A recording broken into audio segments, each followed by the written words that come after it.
World express के समस्त दर्शकों का हार्दिक अभिनंदन। हम विश्व भक्ति मंच के अंतर्गत नामवर हस्तियों के साक्षात्कार लेते रहे हैं जो आप काफ़ी पसंद करते हैं। आज आपकी मुलाकात हम करवा रहे हैं विमला जी जैन से, जो कि महावीर भगवान को अपना आदर्श मानती हैं, जैन धर्म से जुड़ी हुई हैं बचपन से। जियो और जीने दो। हाँ, जियो और जीने दो। इनका साक्षात्कार आपको काफ़ी अच्छा लगेगा। आपका स्वागत करने के लिए मैं आमंत्रित करता हूँ चिंतामणि जी चौधरी आएँ और स्वागत करें माता जी का।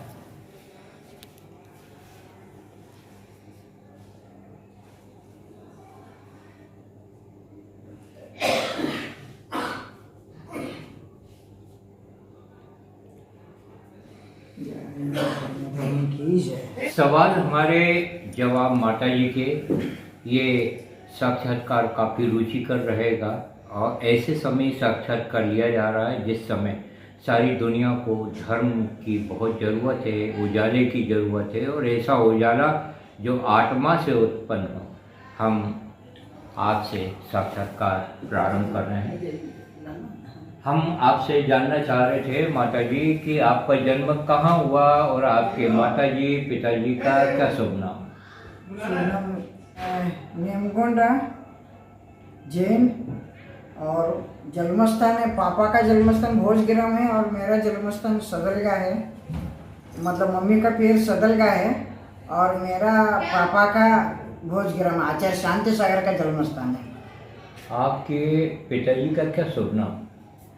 पापा का नाम नेमीचंद जैन और आदिनाथ जैन। जी, कितनी उम्र में आपने दीक्षा ली? मैं 13 साल उम्र में बाल ब्रह्मचारी का त्याग करके आरा पटना में रहा और सावन गड़गोड़ में रहा, मूड़बुद्री धर्मस्थल में रहा और पूरा पैदल पूरा भारत देश का भ्रमण करी। और 5 साल से उम्र से पूरा आरा पटना में पूरा कंटिन्यूस 13 साल तक मैं विद्याभ्यास करा। ये मध्य प्रदेश में बनेड़िया में कब से हो? बनेड़ा से कार्तिक महिला उज्जैन का हो गया था। हाँ। आज से 30 और 8 साल पहला, तब से हम उज्जैन से बिहार करते करते यहाँ पर बनेड़ा में आकर के बस। हमें वर्ल्ड एक्सप्रेस वर्ल्ड मीडिया को ये मालूम चला कि आपके परिवार में आपके दादाजी और कई लोगों ने दीक्षा ली, जैन दर्शन को, महावीर भगवान के दर्शन को आगे बढ़ाया। तो हम जानना चाह रहे थे कितनी कितनी दीक्षा ली? जैसा श्री पूंज 105 रत्नमती माता जी। हाँ। और विशालमती माता जी और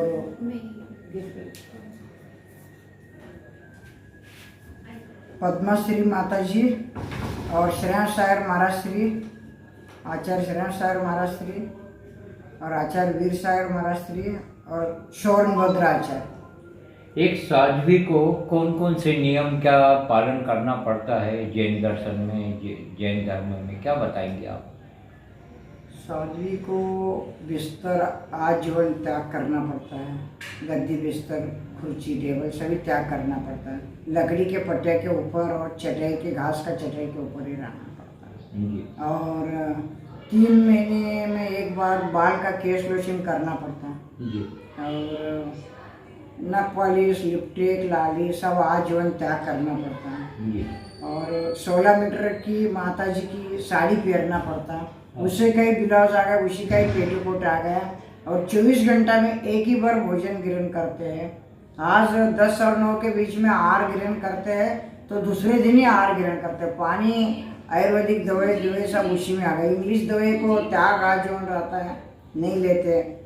और कोई मक्खीपन आ जाए तो छोड़ देते, आहार ये हो जाता है, ये नहीं लेते, ग्रहण नहीं करते, त्याग कर लेते। मक्खी नहीं गिरना, चींटी नहीं आना, कौवा नहीं चिल्लाना, बर्तन नहीं बजाना, तो आंतवाड़े आ जाते तो आहार ग्रहण नहीं करते। वो बहुत महत्व है अपने। जिस समय हम आपसे ये साक्षात्कार लेने जा रहे हैं, ऐसे समय जबकि छोटे छोटे बच्चे, दिल का दौरा पड़ रहा उनको, वो मर रहे हैं और नौजवानों की मृत्यु हो रही है, बीमारियां बढ़ रही हैं, तो भगवान महावीर ने ये कहा था कि सूर्य ढलने के पहले खाना खा लेना चाहिए। वैज्ञानिक भी मानते हैं कि अच्छे स्वास्थ्य के लिए, निरोगी काया के लिए बहुत ज़रूरी है कि सूर्य ढलने के पहले खाना खा लेना चाहिए। अब ये नियम बिगड़ गए, संयम से आदमी आज का जी नहीं रहा है। तो आप क्या कहना चाहेंगे? पद यात्रा भी करना चाहिए, जो पैदल चलते हैं उनके निरोगी काया रहती है, ज़्यादा उम्र रहती है। आप क्या कहेंगे, क्या दर्शन तो देंगे? इसी में भैया जी मेरा कहना है, आज पण कोई पण भारतवर्ष में कितने पण साधु है, अपना आचार्य देशभूषण के परंपरा से, आचार्य देशभूषण और शांति सागर के परंपरा, कोई पण उनके शिष्य लोग है, उनके साथ अपन आज पण पैदल ही जाते हैं छोड़ने के लिए। 40 किलोमीटर तक पीछे जाते हैं, 40 किलोमीटर आगे जाते हैं, और ऐसा ही चलते रहने से पूरा देश विदेश में अपन प्रचार करने से रक्षकपन हो जाता आम जनता का, और अपनापन सुख से त्याग रहता है, और उनका पन सुख का अच्छा रहता है, लाभकारी रहता है। हाँ। और इसका कारण से अपन आगे बढ़ने के लिए इसका मौका ये रहता है, किसी साधु के मार्मल से थोड़ा सा आप साथ रहते रहेंगे तो आगे बढ़ता रहेगा अपना। बहुत अच्छा आपका संदेश है। आपसे हम ये भी जानना चाह रहे थे, और आप तो ज्ञाता हैं, आप बचपन से ही संन्यास आपने ले लिया है, दीक्षा ले ली है, कि जीव दया सबसे बड़ा धर्म है, अहिंसा सबसे बड़ा धर्म है। अहिंसा की बहुत ज़रूरत है, जीव को पाला जाए, जीव ही शिव है ये कहा जाता है। सनातन धर्म में गाय पाली जाए और अच्छी तरह से पशु पक्षियों की सेवा की जाए। क्या कहना चाहेंगे आप? करना पण चाहिए, और करते आ रहे हैं और करते जाएंगे। जी।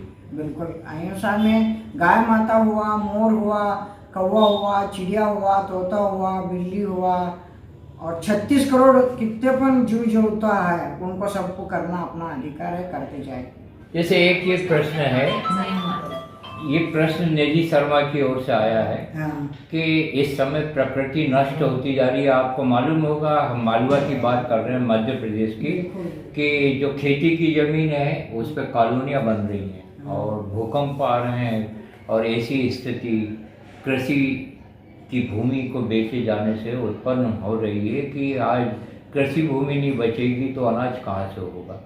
और प्रकृति नष्ट हो रही है, पहाड़ खत्म होते जा रहे हैं, पहाड़ पर अतिक्रमण हो रहा है, और जंगलों पर भी अतिक्रमण हो रहा है। तो इस समय भारत की एक बहुत प्रमुख समस्या है कि आपको मालूम होगा कि जीव जंतु जो हैं, तेंदुए जो हैं, घरों में घुस रहे हैं, लोगों को घायल कर रहे हैं, और जो श्वान हैं, मतलब कुत्ते जो हैं, कई लोगों को काट रहे हैं।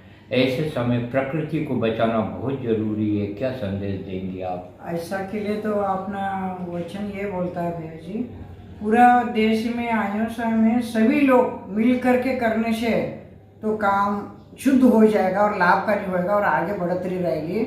और पौधा लगाना चाहिए, फल वृक्ष का पौधा लगाना चाहिए, नीम का पौधा लगाना चाहिए, आंवला है, पीपल है, वड है, चिक्कू है, आम है, ये लगाने से प्रकृति का अपने आप उसके खुशबू से, उसके वातावरण से बचत हो जाता है, और पशु पक्षी का पण लाभ हो रहता है, और इंसान के लिए पण लाभकारी रहता है। ये अपना कहने का है। बहुत बढ़िया, अच्छा आपका संदेश है। आपकी प्रतिक्रियाओं का स्वागत है। चिंतामणि जी चौधरी जी ओम शांति से जुड़ी हुई हैं, प्रजापिता ब्रह्म कुमारी विश्वविद्यालय से, जिसका मंत्र है ओम शांति। आज सारी दुनिया को शांति की बहुत ज़रूरत है। आपकी प्रतिक्रियाओं का स्वागत है इस साक्षात्कार पर। जय हिंद, जय भारत, नमस्कार।